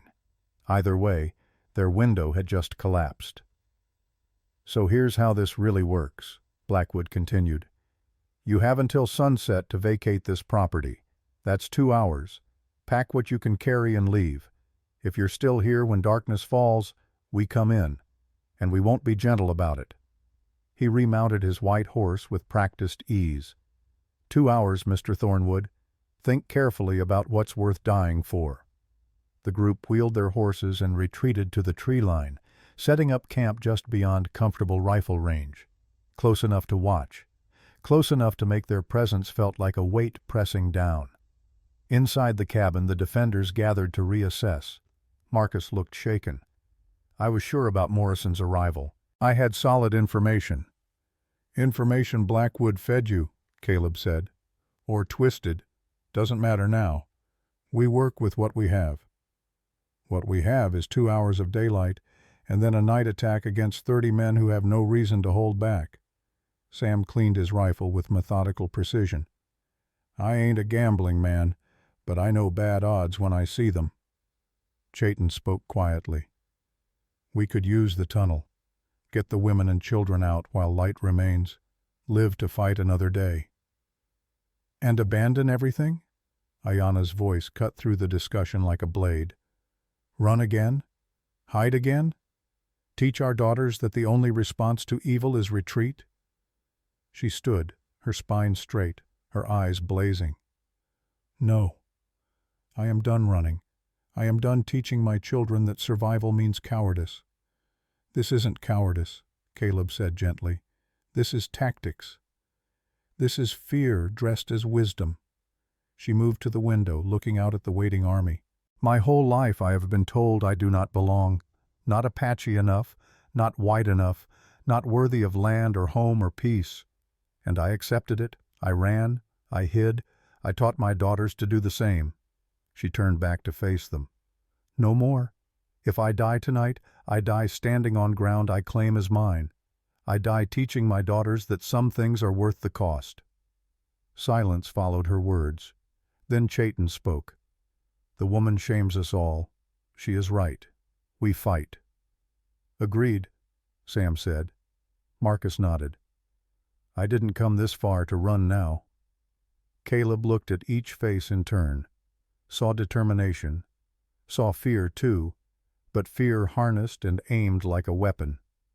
Then we fight, not because we think we'll win, but because it's right. As sunset approached, painting the snow in shades of blood and gold, they made their final preparations. Ayanna pulled Caleb aside one last time, her hand catching his. If I do not survive this night, she said quietly, promise me you will tell my daughters they were loved, that every choice I made was for them. You'll tell them yourself. Promise me. I promise. But Ayanna, he struggled with words that felt too large for his mouth.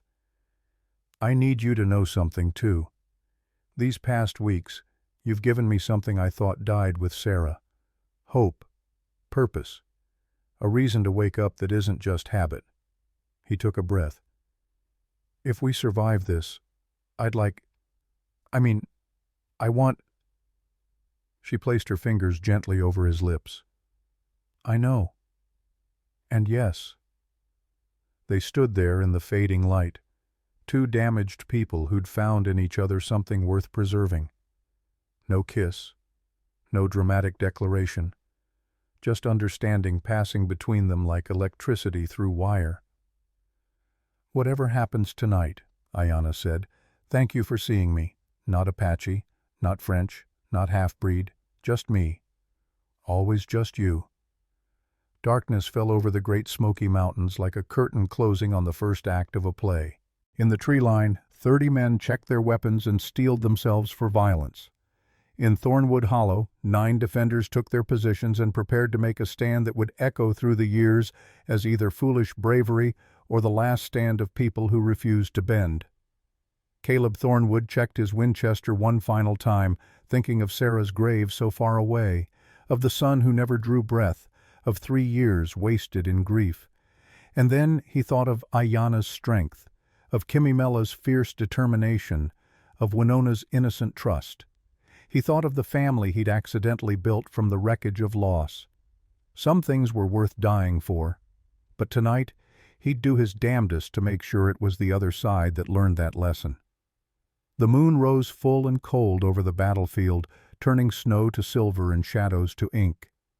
In that moment before violence erupted, Caleb felt time stretch and slow. Every detail became precious.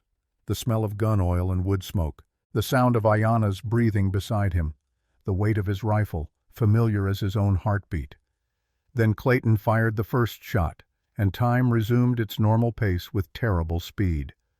The battle for Thornwood Hollow had begun. The attack came with the subtlety of an avalanche. Clayton's first shot shattered a window, glass exploding inward like frozen rain. Before the echo faded, 20 more rifles spoke in a ragged chorus that turned the peaceful winter night into chaos. Bullets hammered the cabin's log walls, some punching through, others embedding themselves with hollow thunks that spoke of near misses and borrowed time. Caleb returned fire through his window, the Winchester bucking against his shoulder with familiar violence. He didn't aim for killing shots, not yet. Just enough to make them respect the distance, to remind them that numbers alone didn't guarantee victory. Beside him, Ayanna worked her rifle with the calm efficiency of someone who'd made peace with what needed doing. Her shots were measured, precise, each one making an attacker flinch or dive for cover. From the horse shed, Ahiga and Neshoba laid down covering fire that forced half of Clayton's men to abandon their forward positions. From the rocks, Chaitin's remaining warriors created a crossfire that turned the snow red in 3 places, before the first minute ended. But 30 men could absorb losses that 9 could not. For every attacker who fell or retreated wounded, 2 more pushed forward. They learned quickly, adapting their tactics, using the darkness and the trees to mask their movements. Someone among them knew warfare, understood how to probe defenses for weaknesses. "They're trying to flank the shed," Marcus called from his window. His federal training showed in how he read the battlefield, spotting patterns others might miss. He fired twice, forcing the flanking group to reconsider their route. Old Sam fought with the economy of someone who'd learned to make every bullet count when ammunition was measured in pennies. "Got one trying to reach the water barrel," he announced calmly. "Not anymore." The battle settled into a rhythm, attack and counter, advance and repulse. Minutes stretched like hours, each second heavy with the weight of survival. Kimimela moved through the cabin with her arms full of ammunition, distributing cartridges with the solemnity of someone performing a sacred duty. She never flinched when bullets struck nearby, never hesitated. 7 years old and already harder than most men would ever need to be. In the root cellar, Winona huddled in darkness, hearing the violence above, probably terrified but obedient to her mother's commands. That obedience might save her life. The first real crisis came when fire arrows arced through the darkness. Someone had decided to burn them out. 3 arrows struck the cabin roof, 2 on the horse shed. Caleb swore, grabbed a water bucket, and scrambled up to the loft. The roof shingles were already smoking, small flames licking hungrily at dry wood. Ayanna followed with the second bucket. Together they doused the flames, working frantically while bullets continued to puncture the walls below. One shot came so close to Caleb's head that he felt the wind of its passing, smelled the burned air in its wake. But the flames died, leaving only charred wood and the acrid stink of near disaster. "The shed," Ayanna said, pointing. The horse shed's roof blazed brighter. Ahiga and Neshoba were already working to control it, but the angle was bad, the fire spreading faster than they could contain it. One of them would have to go outside to reach the worst of it. Outside meant exposure. Exposure meant death. Ahiga made the decision without consulting anyone. He burst from the shed door, water bucket in hand, sprinting toward the burning section. Rifle fire erupted immediately, kicking up snow around his feet. He made it to the wall, through water, started back. Almost made it. The bullet took him in the leg, spinning him around and down. He hit the snow hard, struggling to rise, vulnerable. Neshoba started to move, to cover him, but Chaitin's voice cracked across the battlefield in Apache, sharp as a whip. "Stay in position." The cold arithmetic of war. 1 man down was tragic. 2 was catastrophic. Caleb didn't think. Thinking would have stopped him. He grabbed his rifle and went through the door in a low run, snow exploding around him as half of Clayton's force shifted fire to this new target. He reached Ahiga, grabbed the warrior's arm, hauled him toward the cabin with strength born of desperation.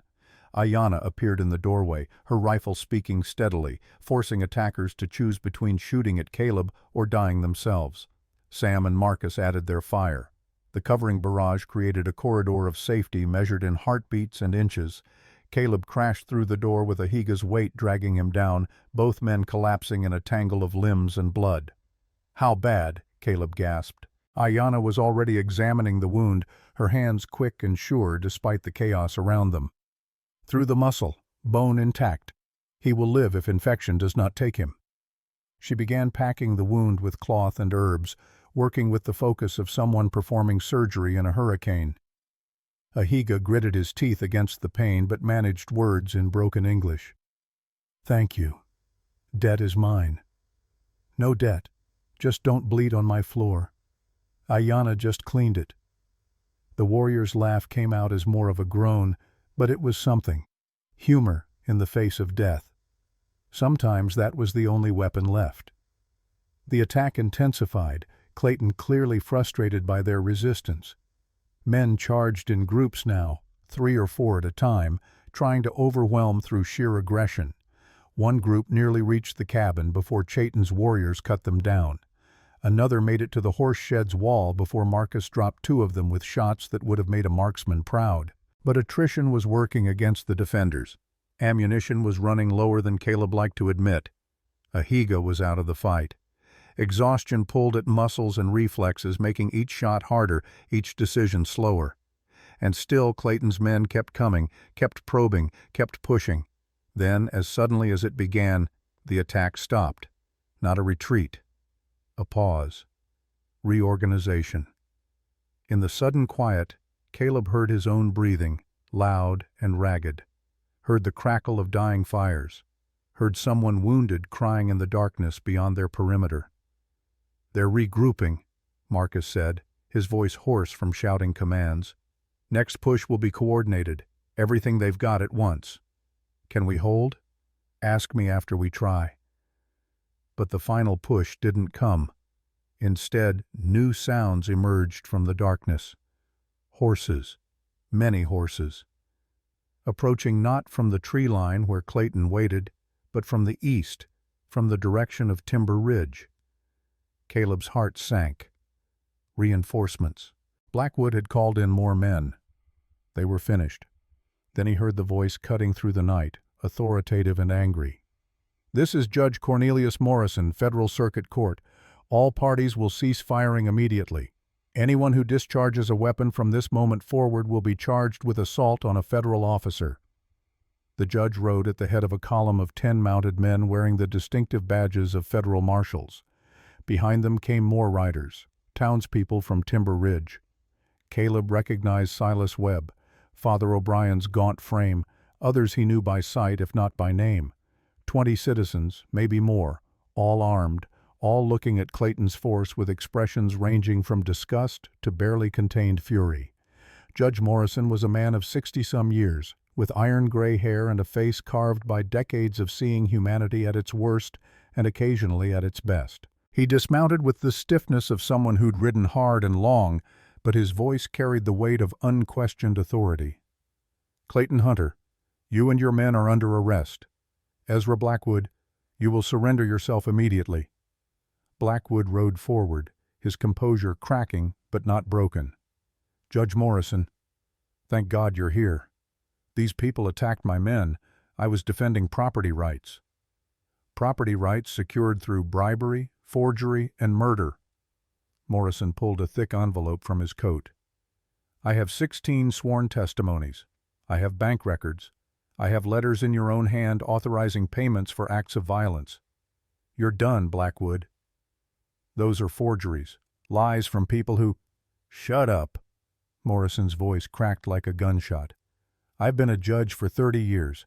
I know lies when I hear them, and I know truth." He gestured toward the cabin. "These people have defended their legal property against an illegal assault. The only criminals here are you and the men you hired." Clayton looked at Blackwood, then at the marshals, calculating odds. His hand drifted toward his pistol. Before anyone could react, Marcus Pike stepped from the cabin, his federal badge now visible on his chest. "Don't do it, Clayton. I've got 12 counts of murder to pin on you, 3 of kidnapping, and enough assault charges to hang you twice. You pull that gun, you're just adding suicide to your list." The bounty hunter's hand slowly moved away from his weapon. The fight went out of him like air from a punctured bladder. "What's the deal?" "No deal. You testify against Blackwood. Maybe you get life instead of the rope. Maybe." One by one, Clayton's men threw down their weapons. Without leadership, without the promise of payment, they were just hired thugs facing federal prosecution. The math was simple, even for the dullest among them. Blackwood made one last attempt. "This is an outrage. I have rights. I have lawyers. I know people in Washington who—" "You have the right to remain silent," Morrison interrupted. "I suggest you exercise it. Marshal Hendricks, place Mr. Blackwood under arrest. Take him and all his men into custody. We'll hold them in Timber Ridge until we can transport them to Nashville for trial." As the marshals moved to comply, the townspeople from Timber Ridge approached the cabin. Silas was first, his face split by a grin that made him look 20 years younger. "Didn't think we'd let you fight alone, did you?" he said to Caleb. Soon as word reached town what Blackwood was planning, folks started talking. Turns out you got more friends than you knew. Father O'Brien stepped forward, his Irish brogue thick with emotion. The good book says, "Blessed are those who hunger and thirst for righteousness." You folks have been blessed this night, though it probably doesn't feel like it yet. Others came forward. The blacksmith whose land Blackwood had tried to take. The widow whose son had died in one of Blackwood's suspicious accidents. The shopkeeper who'd been threatened into silence. One by one they offered words of support, offers of help, the sudden warmth of community that Caleb had forgotten existed. Inside the cabin, Ayanna had finished tending to Ahiga's wound. Rising slowly, swaying slightly with exhaustion, Caleb was there to steady her. Their eyes met, and for a moment the rest of the world fell away. They'd survived. Against odds that should have crushed them, they'd survived. "It's over," she whispered. "Not quite yet," Caleb replied, "but close." Judge Morrison entered the cabin, surveying the damage with the eye of someone documenting evidence. "Mr. Thornwood, Mrs." He paused, unsure how to address Ayanna. "Ayanna," she supplied. "Just Ayanna." "Ma'am, I'll need statements from all of you, but that can wait for morning. You've been through enough tonight." He glanced around at the bullet holes, the blood, the signs of desperate defense. "I'll be honest. When Marcus sent word about what was happening here, I thought I'd arrived to find graves instead of survivors. The fact that you held them off—" He shook his head in something like wonder. "We had motivation," Caleb said simply. "So I see." Morrison's gaze took in the mixed group of defenders. White, Apache, old, young, all bound by something stronger than blood. "You've built something here, something worth protecting. I'll make sure the legal papers reflect that. This land is yours, Mr. Thornwood, by right and by law, and anyone who wants to challenge that can face me in court." After Morrison left to oversee the arrests, the defenders began the slow process of standing down. Weapons were cleaned and stored, wounds were tended.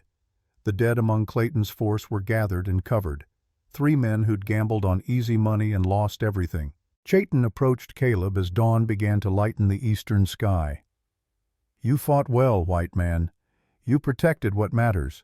My cousin would have been proud to call you brother. Where will you go? Your people?" "North, as planned, but slowly, without fear now." He gripped Caleb's arm. "If you need us, send word to the Cherokee villages near the Tennessee border. They will know how to find me. And if you need us, then I will remember there is at least one white man who understands honor." Chayton smiled, the expression transforming his scarred face. "My sister-in-law chose well, even if she does not know yet that she has chosen."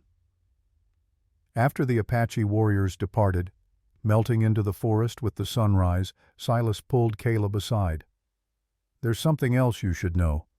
While you were fighting for your life, folks in town were talking. About you, about Ayanna and her girls, about what's right. And? Father O'Brien, he's willing to perform a marriage ceremony, legal and proper. Make Ayanna and those girls American citizens, give them all the protections the law provides. If that's something you'd be interested in." Caleb looked back at the cabin. Through the window he could see Ayanna holding Winona, who'd finally been brought up from the root cellar. Kimimela sat nearby, her small face showing the toll of the night, but also something else. Pride, strength, the beginning of understanding that she'd stood in the fire and not been consumed. "Yeah," Caleb said quietly. "Yeah, I'd be interested in that." The next days passed in a blur of activity. Statements were given to Judge Morrison. Repairs were made to the cabin. Townspeople brought supplies, offered help, began the slow process of building bridges that fear and prejudice had burned. On the 3rd day after the battle, under a sky so blue it hurt to look at, Father O'Brien performed a ceremony beneath the ancient pine tree where Caleb had once thought about cutting timber. Ayanna wore a simple dress borrowed from Silas's wife.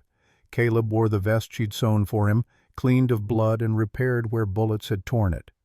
They spoke their vows in English and Apache, witnessed by two cultures learning to see each other as human. Kimimela and Winona stood beside their mother, solemn as judges, understanding that this moment changed everything and nothing. They were still the same people. But now they had the law's protection, the community's recognition, the beginning of safety that had eluded them for so long. When Father O'Brien pronounced them married, when Caleb kissed Ayanna gently while their daughters beamed, a deep peace settled in his chest that he'd thought lost forever. Not the wild, passionate love of youth, something deeper, steadier, love built on shared struggle and mutual respect, love that understood sacrifice and still chose to stand together. That night, as they lay in the newly repaired cabin with the girls asleep nearby, Ayanna spoke into the darkness. "Do you think it will last, this peace?" "Nothing lasts forever, but we'll protect it as long as we can, and when it breaks, we'll build it again. That's what family does." "Family," she repeated, testing the word. "Yes, that is what we are now." Outside, the Great Smoky Mountains stood eternal under stars that had witnessed 10,000 struggles just like theirs. Mountains didn't care about human drama, didn't judge or take sides, just stood and watched and remembered. But the people who lived in those mountains, who built their lives in the shadow of ancient peaks, they cared, they judged, they chose sides. And sometimes, when the choosing was done with courage and honor, the mountains themselves seemed to bow their heads in respect. Tomorrow would bring new challenges: Blackwood's trial, rebuilding what had been damaged, learning to be a family instead of just survivors huddled together against the cold. But that was tomorrow's work. Tonight, Caleb Thornwood slept without nightmares for the first time in 3 years and 9 months. And in the morning, he would wake not to emptiness, but to voices, to life, to everything worth fighting for. The wedding celebration lasted until stars filled the winter sky, townspeople lingering around fires they built in the snow, sharing food and stories, and the cautious optimism of people who'd stood against corruption and survived. But as the last visitors departed into the darkness, leaving promises to return with materials for rebuilding, an uneasy quiet settled over Thornwood Hollow.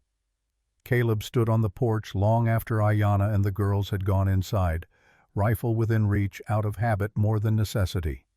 The battle was won. Blackwood sat in a jail cell awaiting trial. Clayton and his men faced nooses or life sentences. By any measure, they should feel safe now. Should. That word carried weight tonight. Marcus Pike emerged from the darkness, his boots crunching in the snow. He'd stayed behind after the others left, helping repair the worst of the cabin's damage. Now his face held troubled lines. "Can't sleep either?" Caleb asked. "Something's wrong. Can't put my finger on it, but—" Marcus shook his head. 30 years of investigative work teaches you to trust your gut, and my gut says this isn't over. Blackwood's locked up. Clayton too. What's left? That's what worries me. It's too clean, too finished. Marcus leaned against a porch post, his breath misting in the cold. Men like Blackwood don't go down without exhausting every option, and we haven't heard from his lawyers yet. That silence feels wrong. Before Caleb could respond, the sound of a single rider approaching hard cut through the night. Both men brought up weapons, then relaxed as they recognized Silas Webb's mare. But Silas's face as he slid from the saddle sent Caleb's nerves jangling. "We got problems," Silas gasped. "Big ones. Blackwood's lawyers just arrived from Nashville. 3 of them, fancy suits and fancier words. They're claiming Ayanna's marriage ain't legal." The words hit like a fist to the gut. "What do you mean, not legal?" "They're saying she's property of the federal government until properly released from the reservation system. Saying any marriage performed without government permission is void. They've got papers, Caleb. Official-looking papers with seals and signatures." Silas's face twisted with disgust. "And they're demanding she be surrendered to federal custody along with the girls, saying you kidnapped them, held them against their will. That's insane. Judge Morrison knows the truth. Judge Morrison left this morning for Nashville with Blackwood and the prisoners. Won't be back for 3 days at the earliest." Silas gripped Caleb's shoulder. "They're planning to move tomorrow at dawn. Sheriff Graves has his orders. He's bringing deputies." Marcus swore viciously. "It's a play. Last desperate move. If they can get Ayanna into federal custody, claim she's mentally incompetent or coerced, they can void everything. The marriage, the land claim, all of it. Over my dead body." "That might be exactly what they're hoping for," Marcus said quietly. "You resist, you become the criminal. They spin it as a man who went crazy, attacked law enforcement. Everything you fought for gets painted as the actions of a madman." Caleb's mind raced through options, each worse than the last. Run, fight, surrender, and trust the legal system. Every choice felt like a trap. The cabin door opened. Ayanna stood silhouetted in the lamplight, Kimimela and Winona visible behind her. She'd heard everything. Her face showed no fear, only the grim determination of someone who'd faced this kind of threat before. "We do not run," she said, and we do not surrender to lies." "Then what do we do?" Caleb asked. "We fight with truth, in the light, where everyone can see."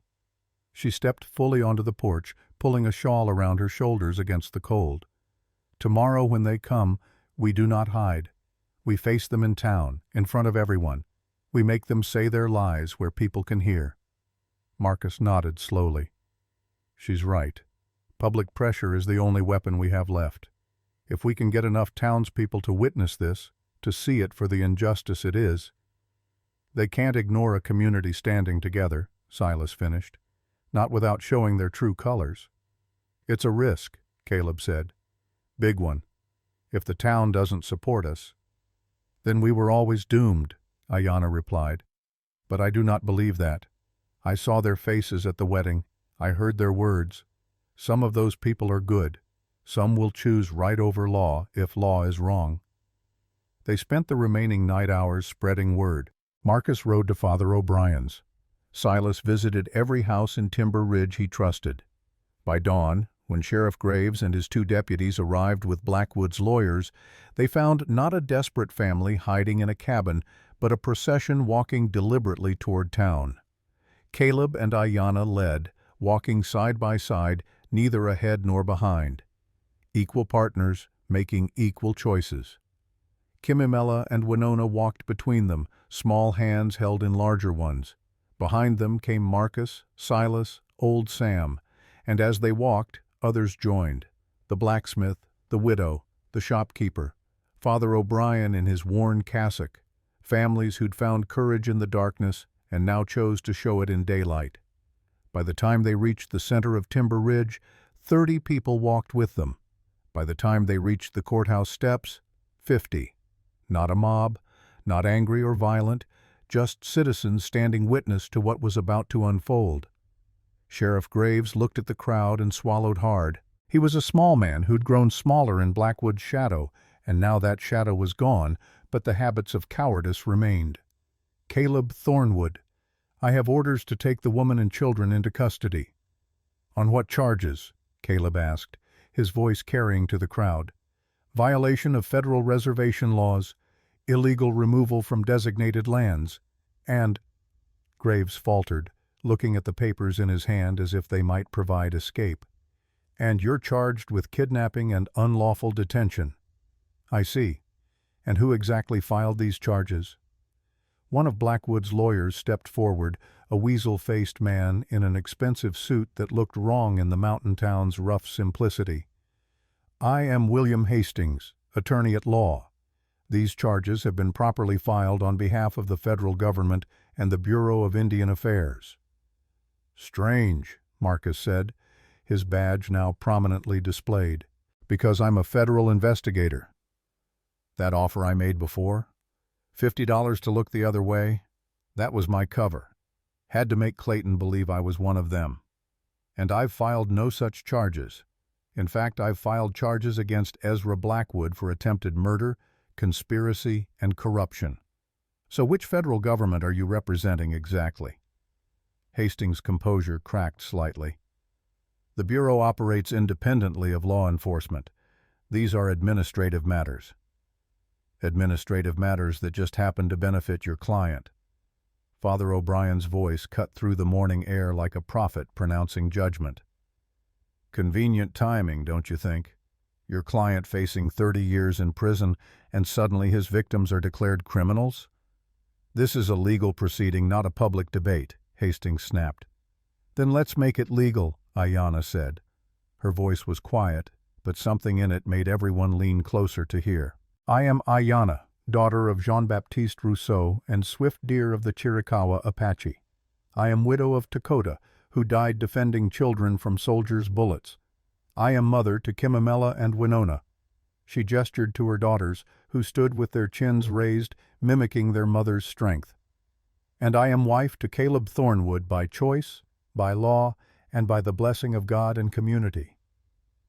Apache are wards of the federal government, Hastings replied. They cannot make legal contracts without approval.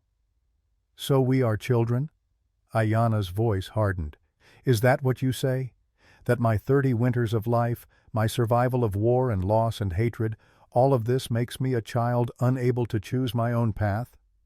The law is clear. Then the law is wrong. Ayanna stepped forward, and Hastings actually retreated a step. I have asked nothing of this government except to be left alone. I have taken no land that was not freely given. I have harmed no one who did not first seek to harm me and mine.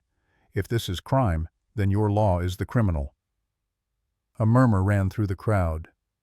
Approval, agreement. The sound of people remembering that law was supposed to serve justice, not the other way around. Silas Webb stepped forward. I'm a businessman. Been in Timber Ridge 40 years, pay my taxes, follow the rules. But I'm also a man with eyes. I saw what Blackwood tried to do, saw him use law like a weapon against decent people. If you take this woman and her children, you're not serving justice. You're finishing Blackwood's dirty work. Others added their voices. The blacksmith, the widow, men and women who'd found that morning that silence had a cost they were no longer willing to pay. Not eloquent speeches, just simple declarations. This is wrong. We won't allow it. We stand with them. Sheriff Graves looked at the crowd, at his deputies who seemed increasingly uncomfortable with their orders, at the lawyers whose confidence was cracking like ice in spring. There's too many witnesses here, too many people who'll remember. If we force this, it'll be talked about for years, and not in a way that helps anybody. Sheriff, you have your orders, Hastings said, his voice rising toward shrillness. I have orders from a man sitting in a jail cell awaiting trial for corruption, Graves replied. And I have a town full of voters who'll remember what I do next. I'm choosing the voters. The collective exhalation from the crowd felt like wind through winter trees. Relief mixed with triumph, mixed with the knowledge that this could have gone so differently. But Hastings wasn't finished. This isn't over. We'll appeal to higher courts. We'll bring federal marshals. You can't fight the law forever. Maybe not forever, Father O'Brien said, but we can fight it long enough for it to change. Law is made by people, Mr. Hastings, and people can unmake bad law when they find the courage. The lawyers departed with threats and promises of legal action that felt hollow in the face of what had just occurred. Sheriff Graves mumbled something about needing to reconsider his life choices and disappeared into his office. The crowd slowly dispersed, people returning to their lives but carrying with them the knowledge that they'd stood for something that mattered. As Caleb and his family walked back toward Thornwood Hollow, Kimamela looked up at her mother. Ina, what happens now? Now we live, Ayanna replied. We build, we grow, we show them that we are stronger than their fear and their hate. 3 weeks later, on a morning when the first hints of spring touched the air with the promise of warmth to come, Judge Morrison returned to Timber Ridge. He brought with him news that Ezra Blackwood had been convicted on 14 counts, ranging from bribery to conspiracy to commit murder. 30 years in federal prison with no possibility of parole. Clayton Hunter had been hanged for his crimes 2 days prior. The bounty system that had made men like him possible was under federal review. And he brought one more thing: legal documents bearing the seal of the territorial governor and the signature of 3 federal judges. Documents declaring that Ayanna and her daughters were free citizens of the United States, with all rights and protections therein. Documents that made their marriage to Caleb Thornwood incontestably legal under every law that mattered. Normally this would take months, Morrison explained as he sat in the Thornwood cabin, now expanded with a new room and repairs that made it look almost prosperous. But your story reached Nashville, reached some people who still believe law should serve justice. They pushed this through faster than I've ever seen. Why? Ayanna asked. We are nobody, just one family in the mountains. That's exactly why, Morrison replied. Because if the law can't protect one family in the mountains, what good is it? You became a test case, proof that the system could still work when enough people demanded it work. After Morrison left, Caleb found Ayanna standing in the doorway, looking out at land that was legally, incontestably theirs. Spring was coming. Already the snow was melting in patches, revealing earth that would soon accept seeds. Already birds were returning, their calls filling air that had been silent through winter's grip. What are you thinking? Caleb asked. About beginnings, she replied. About how we started in winter, in death and cold and darkness. And now spring comes, and we are still here. We are. She turned to face him, her hand moving to her belly in a gesture he'd seen before, seen years ago with Sarah. His breath caught. Yes, Ayanna said, reading his expression. 3 months, perhaps 4. I was not certain until recently. Joy and terror mixed in Caleb's chest in equal measure. He'd lost a child once, lost a wife. The thought of facing that possibility again felt like standing at the edge of a cliff, knowing the fall could kill, but also knowing the only way forward was to step off and trust. Are you happy? Ayanna asked. Or afraid? Both. Terrified, overjoyed, grateful. He pulled her close, careful of the life growing between them. Mostly grateful. I am also afraid, she admitted against his chest. But I am also happy, and I choose to believe that this child will bring blessing, not curse. That we have suffered enough, and now comes the time for joy. 6 months later, on a day when summer heat baked the mountains and the new harvest promised abundance, Ayanna gave birth to a son. The delivery was hard, and there were moments when Caleb felt the old terror rising, the memory of blood and loss threatening to drown him. But Father O'Brien was there, and old Sam's wife who'd delivered half the babies in 3 counties, and Kimamela, who held her mother's hand and told her over and over that she was strong, she was brave, she would succeed. And succeed she did. When the boy finally arrived, red and squalling and perfectly formed, Caleb held him with hands that shook. What should we call him? In Apache tradition, the father names the son, Ayanna said, exhausted but smiling. What name do you choose? Caleb gazed at this tiny life, this miracle of survival against odds that should have crushed them all. He saw his wife, his daughters gathered around the bed with faces full of wonder. He saw the life they'd built from ashes and stubbornness and the refusal to surrender to hate. Marcus, he said, for the man who chose right when wrong would have been easier. Marcus Thornwood, Ayanna repeated. It is a good name, a strong name. The christening was held under the same ancient pine where they'd been married. The crowd that gathered was larger this time. Apache families who'd found safety in the valleys nearby, townspeople from Timber Ridge who'd become genuine friends. Even Judge Morrison made the journey, saying he wouldn't miss it for the world. Father O'Brien performed the ceremony with tears running down his weathered face. "I've christened 100 children in my time," he said, "but this one feels different. This one feels like a promise that the world can be better than it's been, that love can triumph over hate, that family is what we make it, not what we're born to." After the ceremony, as the celebration continued with food and music and the laughter of children playing without fear, Caleb found a moment of quiet with old Sam. The old hunter had become a fixture at their table, a grandfather in all but blood to the children. "You did good, boy," Sam said, watching Kimimela teach Winona and other children how to track animals in the forest. "Better than good. You built something that'll outlast you." "We built it," Caleb corrected. "All of us.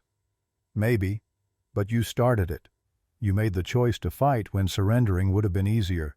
That choice echoed, made other people brave enough to make their own choices." Sam took a long drink from his cup.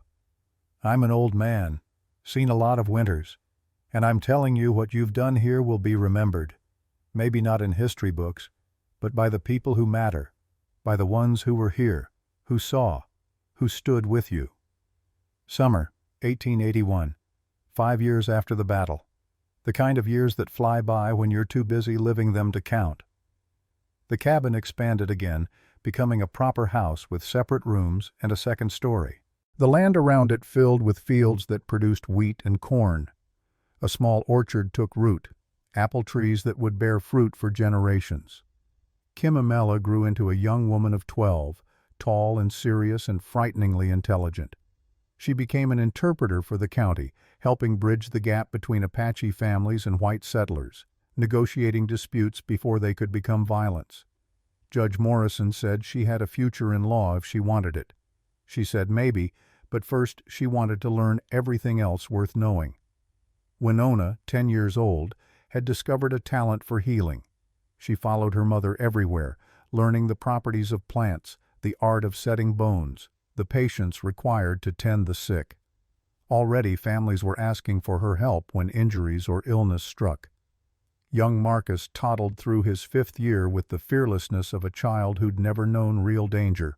He played with Apache and white children indiscriminately, speaking a hybrid language that borrowed from both and created something new. And Caleb and Ayanna had one more child, a daughter they named Sarah Eliza, honoring the past while embracing the future. The birth was easier, as if the universe had decided they'd suffered enough and now deserved simple joys. On a day in late summer when the mountains wore their green best and the sky stretched blue and endless, Caleb stood on the porch he'd built with his own hands and looked at everything they'd created. 3 Apache families lived within walking distance now, their cabins dotting the valley like promises kept. White families, too, people who'd learned to see neighbors instead of threats. Ayanna joined him, her hand finding his with the unconscious ease of long partnership. "What are you thinking?" "About how I almost missed this.